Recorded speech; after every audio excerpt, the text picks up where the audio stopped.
Hello, everybody. Today I want to talk to you about George Herbert Walker Bush and the end of the Cold War. Now, we've already discussed that there have been some very significant things happen in the George Bush presidency, like the fall of the Berlin Wall in 1989, or the Persian Gulf War from late 1990 into the actual combat of early 1991. But in late 1991, the absolute unthinkable happens. The Soviet Union, our Cold War adversary, the face of communism, dissolves. It's gone. It completely stops being a country. See, what happened was, and we're going to very briefly try to condense it here. The communist world was in serious trouble through the late 1980s and into the early 1990s. A lot of revolutions had happened in Eastern Europe. The communist people living behind the Iron Curtain no longer wanted to be a part of the communist world. Capitalism and freedom were beckoning to them for a better life. And in 1991, Christmas Day, into the next day as well, the Soviet Union dissolves.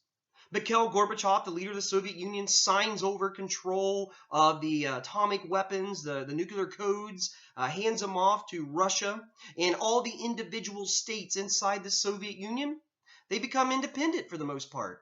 So, back in the United States of America, George Herbert Walker Bush is trying to navigate this with the same foreign policy expertise that brought him successfully through the fall of the Berlin Wall.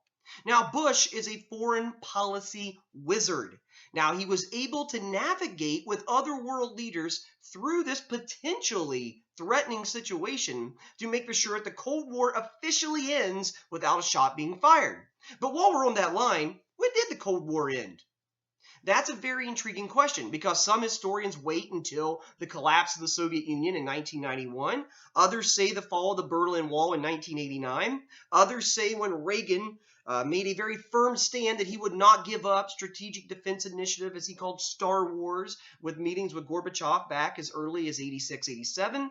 So it really depends on who you ask when the Cold War ended. But no matter what it is, the communist world was defeated in 1991 when the Soviet Union collapsed.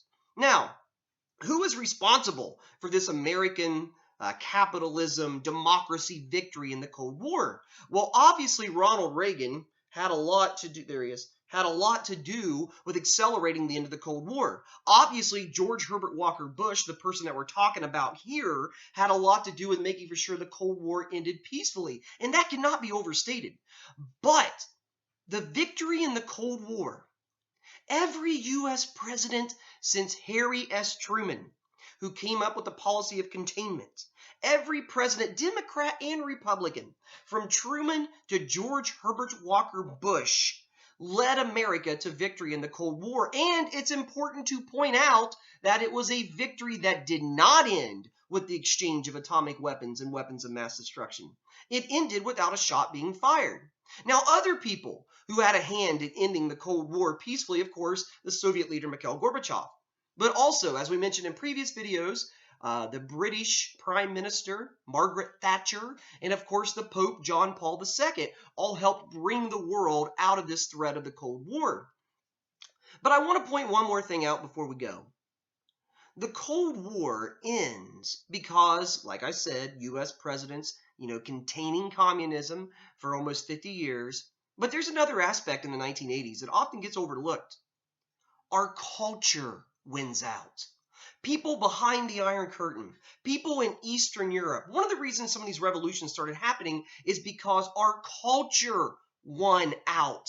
They wanted to eat a Big Mac. They wanted to wear Levi jeans. They wanted to listen to Michael Jackson. They wanted to watch Back to the Future. Our culture wins out. The capitalistic American culture was too enticing to be ignored. As a matter of fact, a year before the fall of the Berlin Wall, as things were starting to be, restrictions were being lifted behind the Berlin Wall and the Iron Curtain, Bruce Springsteen played a concert in East Germany to 500,000 people. Now think about this. Behind the Iron Curtain, 500,000 people, citizens of a communist country, were screaming the lyrics of Born in the USA. Our culture wins out.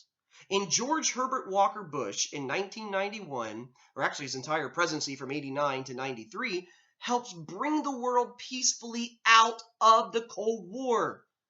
Unfortunately for George H.W. Bush, though, with our biggest adversary removed from the stage, his foreign policy expertise is no longer going to be needed.